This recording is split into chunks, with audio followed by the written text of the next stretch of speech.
22 जनवरी को होने जा रहे अयोध्या में श्री राम लला की प्राण प्रतिष्ठा को देखते हुए सुखेड़ा और आसपास क्षेत्र के कार सेवक जो 1990 में अयोध्या पहुंचे थे, उन्हीं कार सेवकों का सुखेड़ा बस स्टैंड स्थित नर्मदेश्वर महादेव मंदिर पर हार श्रीफल से सम्मान किया गया। सम्मान के अवसर पर कार सेवकों ने न्यूज वॉइस ऑफ राइट से जेपी मालानी द्वारा पूछने पर कि 22 तारीख को अयोध्या में भगवान श्री राम लला जी तिरपाल से मंदिर में विराजित होने जा रहे हैं, कार सेवकों का दर्द छलक पड़ा। कार सेवकों का दर्द जब सामने आया तो बताया, मुलायम सिंह सरकार द्वारा सभी कार सेवकों पर जिस प्रकार गोलियां चलवाई गई थी, हमारे सामने कई कार सेवकों को गोलियां लगी जिन्हें सरयू नदी में बहा दिया गया। कार सेवकों का जहां दर्द छलक रहा था, उसी दर्द में उन्हें खुशी भी थी कि आज हमारे श्री राम जी अपने भव्य मंदिर में विराजित हो रहे हैं। आप कार सेवक बन के गए थे, कैसा माहौल आपको आज लग रहा है? भगवान श्री जब राम मैं कार सेवक बन के गया था, हम लोग हमारे साथ थे। उस वक्त हमारे मन में था कि एक बार भगवान के वहां जाकर के हम आएंगे, लेकिन उस दिन के बाद आज हमको ऐसा लग रहा है कि भगवान राम की 22 तारीख को प्राण प्रतिष्ठा वहां पर होगी और वैसा भव्य उत्सव विश्व में पहली बार ऐसा भव्य उत्सव हो रहा है जो कभी जीवन में हुआ है न कभी होगा। ऐसा भव्य उत्सव आज हो रहा है। हमें दिल में इतनी खुशी है कि हम जो गए थे, हमारे मन की इच्छा पूरी हुई है। भगवान से प्रार्थना करते हैं कि भगवान आपकी प्राण प्रतिष्ठा के बाद हमको भी आपके दर्शन एक बार हो जाए, ऐसी हमारी कामना है। किस प्रकार का आपने समय बिताया? कितने दिन की आपकी यात्रा थी और कहीं से गए थे आप यहाँ? हमारी यात्रा ऐसी थी कि हम यहाँ से ट्रेन से गए थे, बीच में जैसे पैदल चले तो अयोध्या से इलाहाबाद तक, इलाहाबाद से अयोध्या तक हम पैदल चले।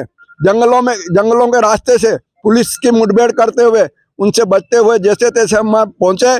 और जब वहाँ देखा कार सेवक ने जिस दिन वहाँ पर गोली चली, तो दीवालों पर जब हमने देखा तो दीवालों पर लाइनें लगी थी गोली की। इतने कार सेवक वहाँ लोगों का, चश्मदीद लोगों का कहना है कि जब हम वहाँ पर गोली चली तो गटरों में खून बह के गया, जैसे बरसात में पानी बह के जाता है, इतना खून बह के गया है।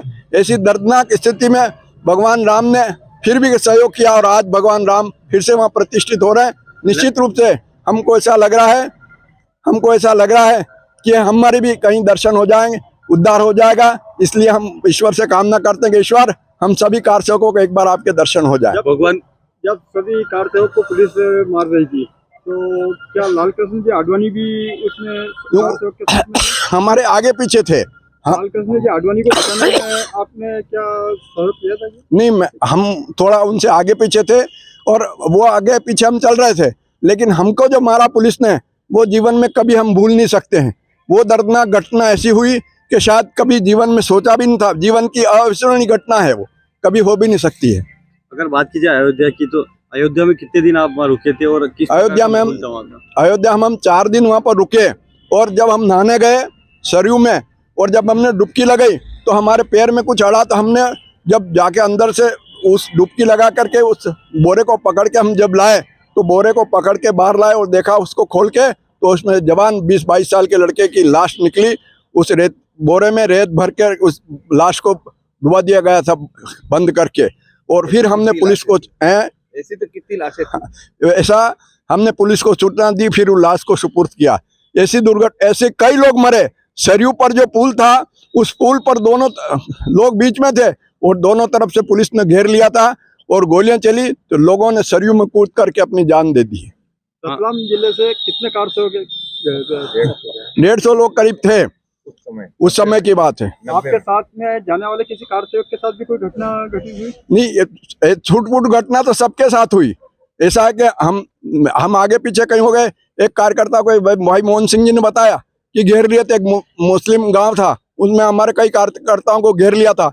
बड़ी मुश्किल से जैसे तैसे वहां से भाग करके और अपनी जान बचाई है। कार सेवक बनकर गए थे यहाँ से, क्या मन में क्या विचार था? विचार तो ये था कि यहाँ पे चर्चा हो रही थी कि हमारे राम जानकी मंदिर जो है ना, राम का भगवान के मंदिर के ऊपर किसी और का तख्त लगा हुआ है। यह विवादित ढांचा है और इस विवादित ढांचे को गिराने के लिए, नष्ट करने के लिए यहाँ कार सेवक के रूप में सारे पूरे भारत से लोग जाएंगे। उसी कार सेवक के यहाँ के जो संघ के माध्यम से ये जो लोग सभी ने तैयार हुए थे, इसी प्रकार यहाँ पे सुखेड़ा से तैयार हो रहे थे, सब लोग बैठे हुए थे और मैं भी उपस्थित हुआ। उसी तारतम्य में मैं यहाँ से निकले। यहाँ सुखेड़ा से मुझे अवध नारायण मालानी वो जावरा छोड़ गए। मैंने मम्मी से मुलाकात करवाई और वो बीमार हालत में थे, उनको केवल पैर छुए और चल दिया। और जावरा से ट्रेन गए और ट्रेन से कटनी चाघाट पहाड़, वहां से चाघाट के बाद में ट्रकों से इलाहाबाद तक पहुंचाया गया। इलाहाबाद के बाद हम जब निकले थे तो हमारे साथी कई खुली जगह में रात का समय था, सो गए थे।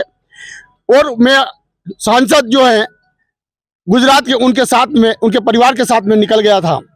वहां की अयोध्या के यानी उत्तर प्रदेश की जनता को बहुत बहुत धन्यवाद दूंगा कि क्योंकि हर जगह खिचड़ी का प्रयोग बनाए रखा था, हर जगह खिचड़ी का उपयोग, हर कार सेवक को सेवा की जा रही थी, किसी को भूखा नहीं मरने दिया।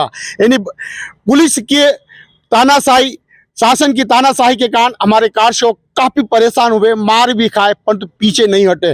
और जो नारा था कि अयोध्या का मंदिर वहीं बनाएंगे, वो नारा आज साक्ष्य होने जा रहा है। आज 24 जनवरी को जो भगवान श्री राम का स्थापना की जाएगी, आज वो दिन पुनः याद दिलाया जा रहा है। उसी के तारतम्य में हमारे सारे कार सेवक को यहाँ सुखेड़ा नगर में सम्मान, श्रीफल के द्वारा सम्मान किया जा रहा है। और आगे आने वाले समय में मैं पूर्व भी बोल चुका हूं कि मैं जब तक जीऊंगा, जब तक संघ का कार्यक्रम तो रहता ही है, परंतु भगवान अयोध्या के लिए बार बार यदि टूर बना रहेगा तो परिवार के साथ में अयोध्या के लिए जाऊंगा, दर्शन करूंगा, कम से कम 8 दिन रहूंगा और हमारे साथियों को भी साथ लेकर जाऊंगा। अयोध्या में जो मंदिर बना है, आज वो दिन मुझे रात भर सताता रहता है कि अयोध्या कब जाएंगे। किस प्रकार की व्यवस्था थी वहाँ पर, और किस प्रकार का, अगर मंदिर अब बन रहा है तो पहले अगर मंदिर नहीं था तो किस प्रकार का वहाँ पे दल थी? वहाँ व्यवस्था, जो जनता की, जो उत्तर प्रदेश की जनता जो थी वो बिल्कुल कार सेवक के साथ थी। वहाँ की जो सरकार थी वो तानाशाही थी, कार सेवक के विरुद्ध थी। वहाँ की प्रशासन वो कार सेवक के विरुद्ध थी। वो प्रशासन के इशारे पर पुलिस प्रशासन उन पर लकड़ियां बरसा रही थी और उन लकड़ियों के कारण हमारे कार सेवक काफी परेशान हुए। मैं आपको बता दूं कि हनुमानगढ़ी में सुनीता उपाध्याय जो वकील साहब ताल में हैं, उनकी बालिका की चोट आई थी। हनुमानगढ़ी में चोट, जब ब्लड देने के लिए इलाहाबाद एकत्रित हुए थे हम लोग। मैं ऐसी परिस्थिति में हनुमानगढ़ी में कई लोग, किसी के सिर में लगी है, किसी पैर में लगी है, किसी हाथ टूट गया है। ऐसी स्थिति में भी वहां पे क्या मन में क्या चल रहा था और क्या सोचकर और क्या करना चाह रहे थे आप? हमारा तो ये था कि विवादित ढांचा को समाप्त करके आएंगे और अयोध्या का मंदिर वहीं बनाएंगे। हमारा उद्देश्य, हमारा लक्ष्य वही था। हमें घर वापस आने का मकसद नहीं था। जिस उद्देश्य से गए थे वो उद्देश्य पूरा करने गए थे। वो सभी जनता की और वहाँ की जो सभी संघ की जो तारतम्य था, उसी के माध्यम से वापस उनके निर्देश पर वापस आए थे और वही उद्देश्य आज पूरा होने जा रहा है। और उद्देश्य उसको सबसे पहले हमारे मोदी जी को बहुत बहुत साधुवाद देंगे कि आपका जो लक्ष्य, आपकी जो तारीख, आपके जो वाक्य, वो आज पूर्ण 22 जनवरी को सत्य होने जा रहे हैं। बहुत बहुत धन्यवाद। जावरा से जेपी मालानी की रिपोर्ट।